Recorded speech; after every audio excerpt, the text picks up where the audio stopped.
Hi friends, நம்ம இன்றைக்கி pant cutting தான் பேண்ட்டு ஸ்டிச்சிங் தான் பார்க்க போகிறோம். கட் பண்ணிட்டேன் நான் முதல்ல.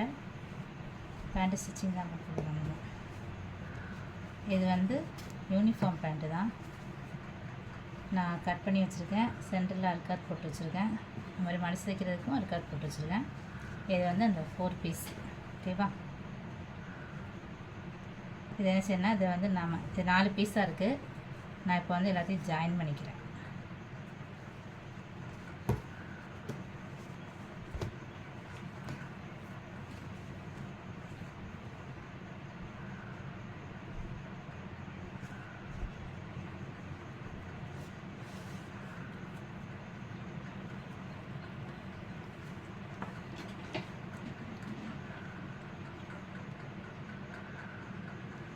இதை நீங்கள் ஓவர்லாக் பண்ணுறதா இருந்தாலும் அடிச்சுட்டு ஓவர்லாக் பண்ணிக்கலாம். அப்படிலாட்டா இதை அப்படி லைட்டாக மடிச்சு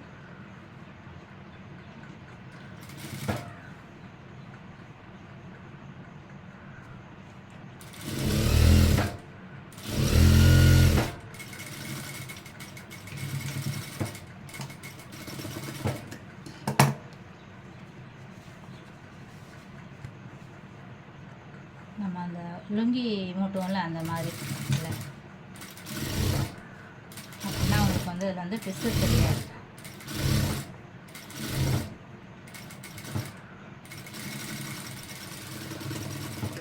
இந்த மாதிரி 2 பீஸையும் தைச்சி வச்சுக்கோங்க. இதுக்கப்புறம்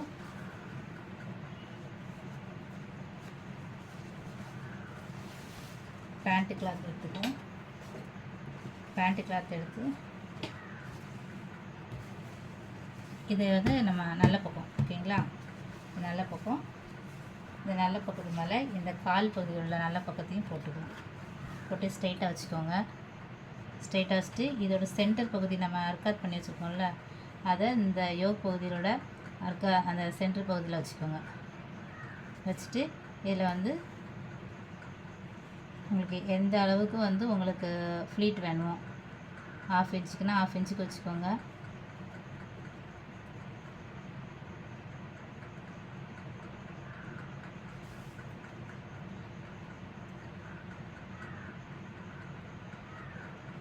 நான் வந்து கரெக்டாக இந்த ஒரு சைடுக்கு ஒரு 3 ஃப்ளீட் வைக்கிற மாதிரி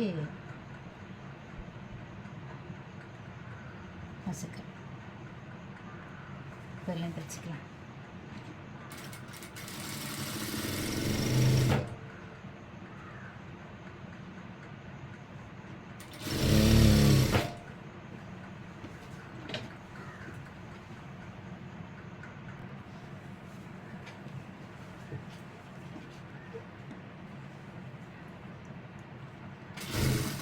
நான் வந்து சைடில் தான் வச்சு வந்து ஃப்ளீட் வைக்கிறேன்.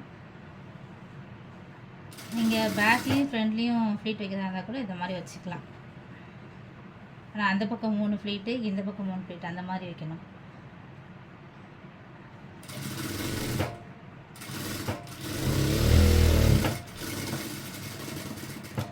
அதாவது இந்த எண்டில் 3 ஃப்ளீட்டு, இந்த எண்டில் 3 ஃப்ளீட்டு. இதில் எப்படி இருக்குது, நம்ம சென்டரில் வந்து இப்போ 6 ஃப்ளீட் வச்சுக்கோமா, அது மாதிரி இங்கே 3 ஃப்ளீட்டு, அங்கே 3 ஃப்ளீட் வச்சிங்கன்னா உங்களுக்கு அந்த சென்டரில் வந்துடும் ஃப்ளீட்டு.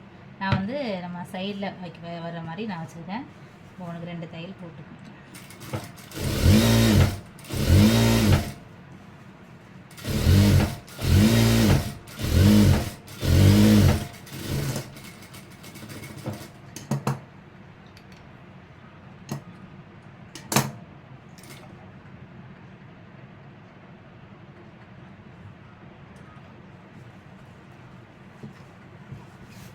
இப்போ கீழே கால் பகுதி வந்து மடிச்சிடுச்சு. நீங்கள் உள் பக்கமாக மடிச்சிடிச்சாலும் ஓகே தான், வெளிப்பக்கமாக மடிச்சிடிச்சாலும் ரெண்டுமே பார்க்குறதுக்கு அழகாக தான் இருக்கும். ஆனால் ஒரு காலில் எப்படி அடிக்கிங்களோ அதே மாதிரி அடுத்த கால்லையும் அடிச்சுக்கோங்க.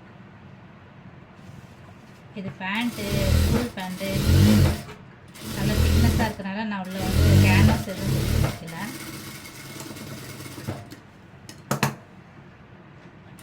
ஸ்டிஃப்னஸாக தான்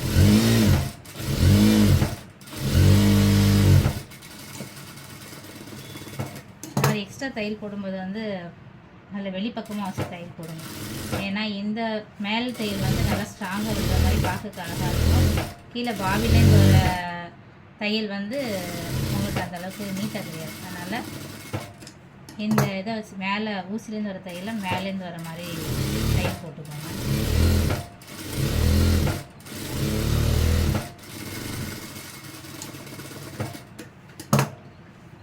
இந்த மாதிரி போட்டுக்கோங்க.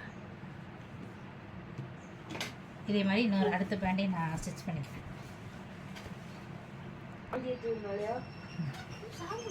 நான் அதை தைச்சிட்டு இதில் வந்து ஓவர்லாக் பண்ணிட்டேன். ஓகேங்களா? இப்போ என்ன செய்யணும், 2 பீஸையும் ஜாயின் பண்ணிடுவேன்.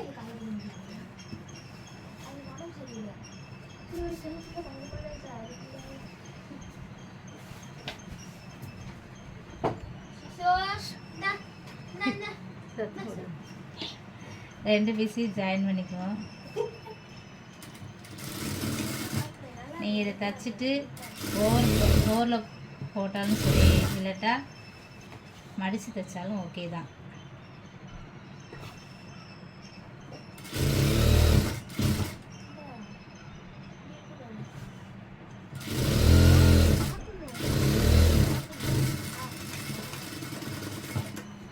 நான் வந்து இதை அப்படியே மடித்து வச்சுக்கிறேன்.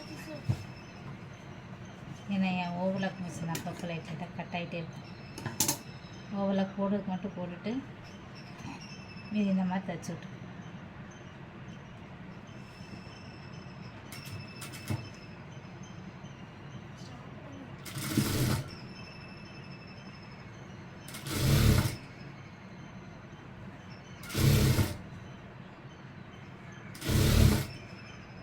யூனிஃபார்ம் நல்லா பிசர் இல்லாமல் தைச்சிக்கோங்க. அப்போ தான் பார்க்கறதுக்கு நீட்டாக இருக்கும்.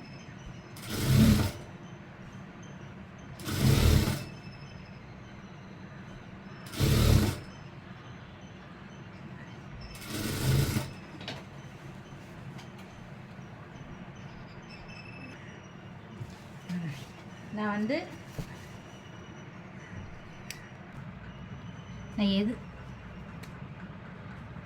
எது வரை ஓடி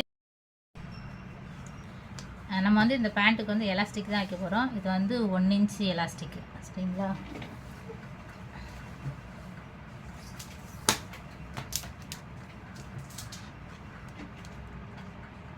இது வந்து 1 இன்ச் எலாஸ்டிக்கு.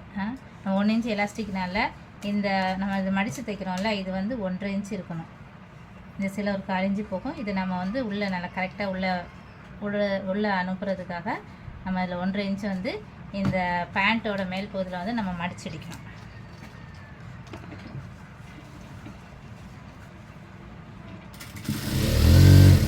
மடிச்சடிக்கும்போது ஒவ்வொரு தடவையும் நம்ம இதில் வந்து ஜாயின் பண்ணியிருக்கோம்னா அந்த ஜாயின் பண்ணுறதும் இந்த மடிச்சடிக்கிறது வந்து கரெக்டாக இருக்கா அந்த மாதிரி வச்சு தைங்க.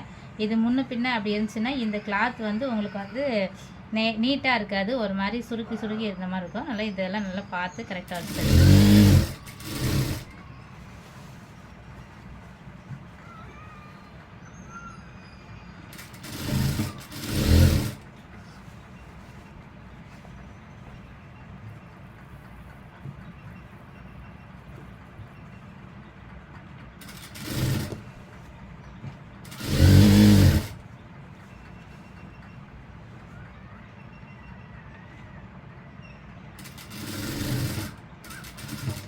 இதுலேருந்து நான் இப்போ இதில் ஸ்டிச் பண்ண ஆரம்பிச்சிருக்கேன். இதோடு நான் வந்து பேக் ஸ்டிச் போட்டு நிப்பாட்டிக்கிறேன். எதுக்குன்னா நம்ம வந்து இப்போ எலாஸ்டிக் வந்து உள்ளே விடணும். அதனால்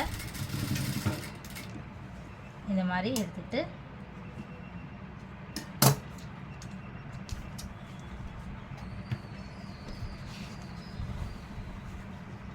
எலாஸ்டிக்கில் வந்து நான் ஊக்கு மாட்டிக்கிறேன்.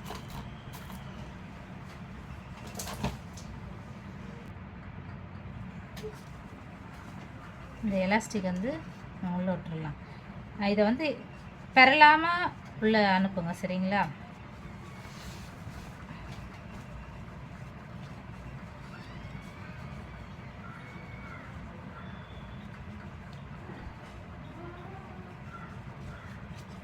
எலாஸ்டிக் வந்து பரலாமல் கரெக்டாக உள்ளே அனுப்பி வெளியிடுங்க.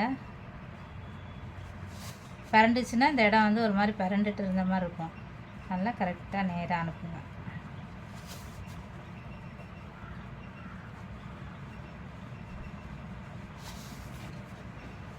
மடிப்பிட்டு காமிக்கிறேன்.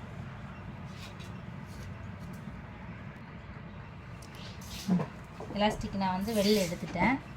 நல்லா கரெக்டாக பார்த்துக்கோங்க, பெறலாமல் இருக்கா என்னன்னு சொல்லி பார்த்துட்டு இப்போ இந்த ஊக்கம்மை நான் எடுத்துட்டு இது ரெண்டையும் இப்படி சேமாக வச்சு இப்படி வச்சு அடிக்காதீங்க, இப்படி வச்சு அடிச்சுக்கோங்க ஸ்ட்ரைட்டாக.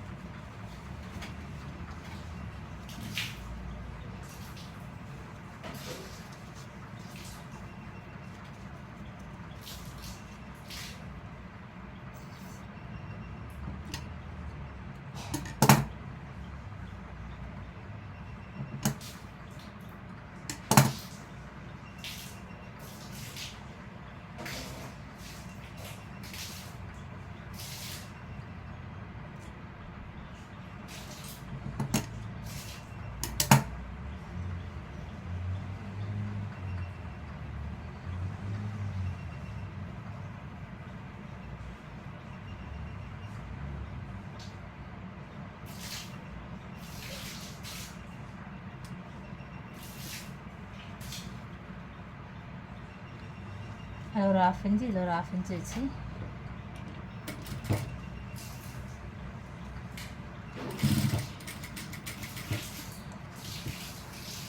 தையல் போட்டுக்கோங்க.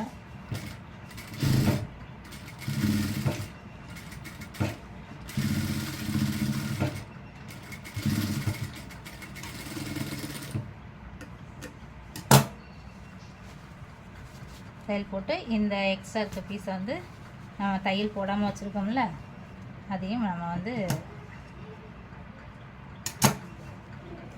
எலாஸ்டிக் உள்ளே விட்டுட்டு வெளியில் தைச்சிக்கலாம்.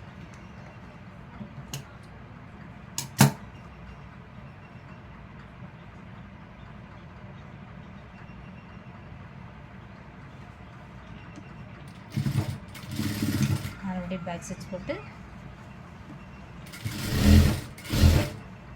அந்த ஓப்பன் பகுதியை வந்து தைச்சிக்கலாம். இப்போ வந்து இப்படியே நீங்கள் விட்டுட்டு இதில் வந்து இந்த எலாஸ்டிக்கில் ஸ்டிச் போட்டிங்க அப்படின்னா இப்போ பேக்கில் பாதி ஃப்ரண்ட்டில் பாதி அப்படிங்கிற மாதிரி துணி போயிடும். அப்போ என்ன செய்யணும் அப்படின்னா, இந்த எலாஸ்டிக் நல்லா இழுங்க. இப்படி நம்ம நல்லா இழுத்தோம் அப்படின்னா அந்த துணியெல்லாம் வந்து நமக்கு ஈவனாக வந்துடும். புரியுது பார்த்தீங்களா? துணி அந்த எலாஸ்டிக்கோடு சேர்ந்து நமக்கு வந்து ஈவனாக வந்துடும். அதுக்கப்புறம் நீங்கள் வந்து இந்த எலாஸ்டிக்கோட சென்டரில் ஸ்டிச் போட்டுக்கோங்க.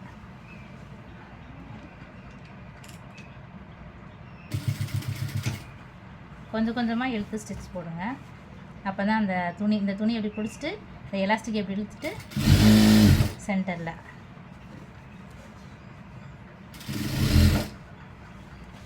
நீங்கள் அப்படியே விட்டுட்டு நம்ம அந்த எலாஸ்டிக்கை கோர்த்துட்டு அப்படியே விட்டுட்டு நீங்கள் வந்து ஸ்டிச் போட்டிங்க அப்படின்னா பேக்கில் உள்ள துணி பாதி, ஏன்னா நம்ம எலாஸ்டிக் உள்ளே இழுத்துருக்கோமா, நல்லா அங்கேயும் இங்கேயுமா துணி இருக்கும். அந்த மாதிரி ஸ்டிச் வந்து வேறு மாதிரி இருக்கும். அதனால் அந்த துணியை நல்லா அட்ஜஸ்ட் பண்ணிட்டு எலாஸ்டிக் இழுத்து அட்ஜஸ்ட் பண்ணிவிட்டு அதுக்கப்புறம் இந்த தையலை போடுவோம், சென்டர் தையல் போடுவோம்.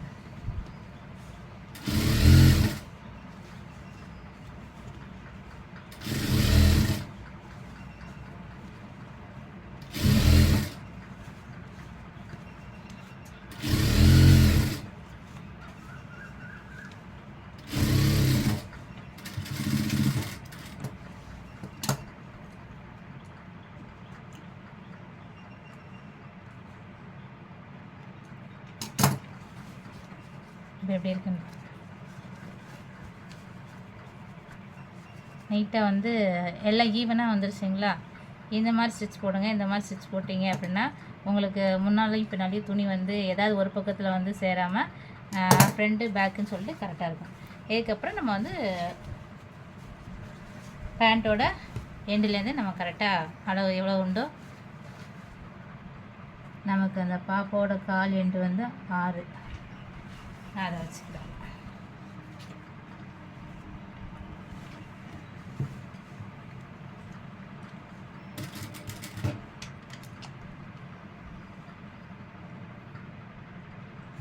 என்னது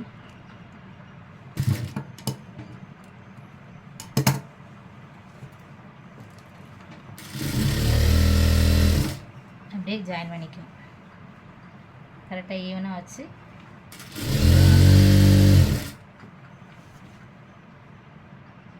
சென்டர் கரெக்டாக வருதான்னு பார்த்துக்கோங்க.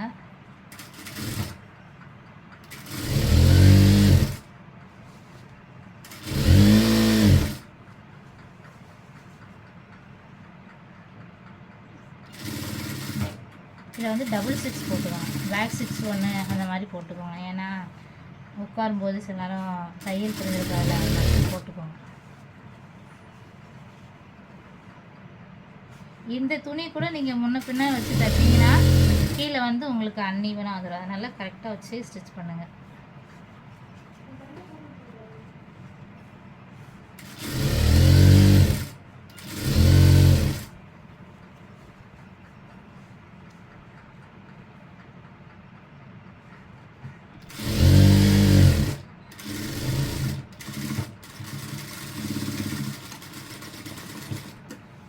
அப்படியே டபுள் ஸ்டிச் போட்டுக்கோங்க. டபுள் ஸ்டிச் போட்டு ஓவர்லாக் பண்ணுறதா இருந்தால் இந்த எண்டு ஓவர்லாக் பண்ணிக்கோங்க. அப்படிலாட்டா எனக்கு ஓவர்லாக் மிஷின் கொஞ்சம் மக்கர் பண்ணிக்கிட்டே இருக்கும். அதனால் நான் வந்து இதில் இந்த மாதிரி அடித்து அடிச்சுட்டு அதாவது ரெண்டையும் சேர்த்து மடிக்காமல் இந்த மாதிரி உள்பக்கமாக மடிச்சிங்க அப்படின்னா உங்களுக்கு கொஞ்சம் ஈஸியாக இருக்கும். சேர்த்து மடிச்சிங்கன்னா ரொம்ப தடிமனாக அந்த இடம் தெரியுனால நான் இந்த மாதிரி மடிச்சு உள்ள அடிச்சுக்கிறேன்.